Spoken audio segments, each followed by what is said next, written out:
Praise be Jesus and Mary. Jesus said to his disciples, "Do not let your hearts be troubled. You have faith in God, have faith also in me." You know, brothers and sisters, one of our human, what we call mechanism, can we call it, no? And we do it sometimes every day, is worrying. No? Yung pag-aalala, di po ba? Minsan, sabi nga, imbis na maging warrior tayo, naging warrior tayo. Kita nyo, no? We worry many things, no? Marami tayong inaalala. Ay naku, ano kayang pakainin namin mamaya pagkatapos ng misa?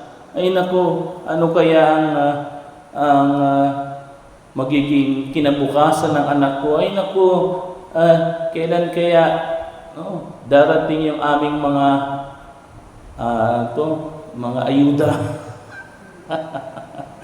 Ay naku. So, we worry too much. No? And this is bad. No? Of course, kailangan mo din mag-alala. Hindi ko sinasabing hindi ka mag-alala. I said it is a normal. But if worrying, yung pag-aalala becomes almost an exhaustion. Yung para bang too much na para bang lagi na lang. I remember, di ko sasabihin kung saan, there was an ex-aspirant yata ng mga sister. No? And we became friends in the Facebook.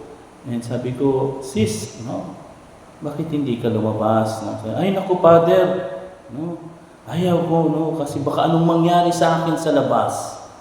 So, he was only there in his house, together with his dog. No? He never went out. Just like a film, Ewan ko napanood yung isang film ngayon, yung bago yung Final Destination, Bloodlines. No? Alam nyo, yung babae doon, hindi siya lumalabas.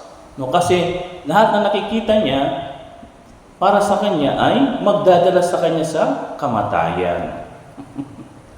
No? Ay, huwag ka lalabas kasi, baka alam mo yung hangin, alam mo yung puno, yung lupa, hindi mo alam, baka madulas ka. So, he was very worried to die. And is there any reason for us to be worried? And what is the cause? Ano bang dahilan kaya tayo nag-aalala ng hindi tama? Why are our hearts be troubled? Alam nyo kung ano ang dahilan? Tinarinig ko rin kanina kay Father Joel. Sabi niya, we let our hearts think. I repeat, we let our hearts think. Hinahayaan natin na yung ating puso ang mag-isip. Tanungin ko kayo, tungkulin ba ng puso ang mag-isip? Yes or no? No. Kasi ang tungkulin ng puso ay magmahal, umibig, hindi mag-isip. Kanino yung tungkulin na mag-isip? Who is that role? To whom that role of thinking is? Of course, sa utak. Sa brain. Ang brain ang dapat mag-isip, hindi yung puso. Yeah. Kaya tuloy kita nyo, ang dami paano ang puso ko? Ganyan pa. Sana dalawa ang puso. Puro lahat sa puso. Bakit madalas nagkakamali tayo ng desisyon? Bakit? No? Katulad na nangyari kay Saint Margaret Cortona. No? Of course, naging santo siya. But before, alam niyo ba yung buhay ni Saint Margaret Cortona? She is considered the Mary Magdalene of the Franciscan Order. Bakit? Grabe yung kanyang buhay. Nakiapid siya. She was an adulterous woman. Alam niya na may asawa, pinatulan pa niya. At natauhan lang siya nung mismong nakita na niya na namatay at pinatay yung kanyang kabit sa kanyang harapan. See? But what led her to have that relationship, that wrong relationship to that man? It is her heart. No? Yan yung pagkakamali natin, brothers and sisters. Do not let your heart think for you. Huwag mong hayaan ang puso ang mag-isip para sa iyo. Because emotion, feelings will lead you to wrong decision. Will lead you to too much worrying. Will lead you to break relationship. To have wrong relationship. Yan ang dahilan.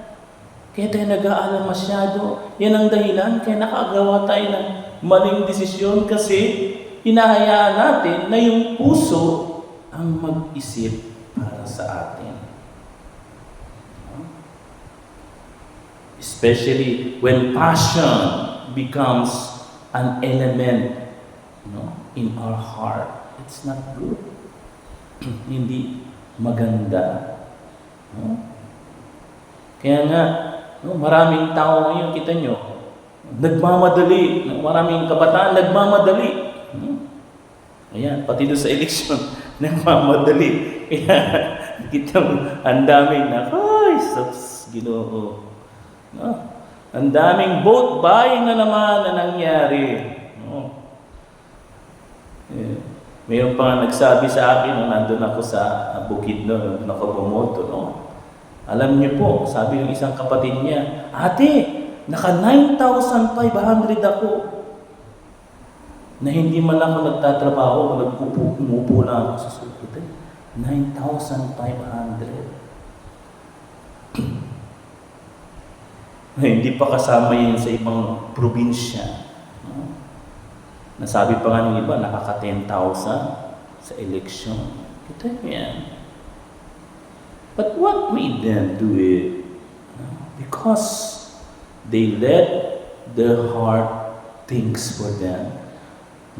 Alam niyo yung konsensya, hindi yan minsan akala natin yung konsensya nasa puso. Correct? Mali. Yung konsensya, nasa isip yan na nagdidikta rin sa puso. Hindi lang puso ang nauuna.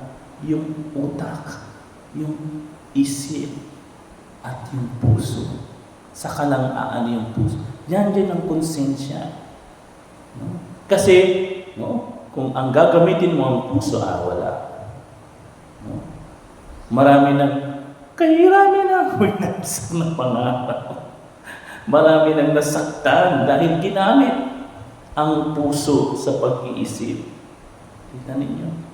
Marami nang nasira ang ulo, nawasak ang kanilang kinabukasan. Bakit? Ginamit ang puso. Ayan. Lalo na sa mga kabataan ngayon. Naku po. Makikita mo dyan, no offense, lumabas ka lang dyan, makita mo, ilang mga 18 years old pa lang, hindi nakatapos, buntis na kagad. Kasi yung nanay na nagpaaral sa anak na supposed to be, siyang mag-aahon sa kanila, wala na. Nag-asawa na. So ano pa? Kita po ninyo. how disastrous it is to let the heart think for us. Kaya mga brothers and sisters, no? Let us learn from our experience. Let us learn from what happened to us, to our country, to our families, to our loved ones, when we let our heart think for ourselves. Kaya nga sana, hingin natin kay Saint Margaret Cortona, who experienced it firsthand. Let us ask her to help us not to use our heart in thinking, but to use our heart in loving. Praise be Jesus and Mary.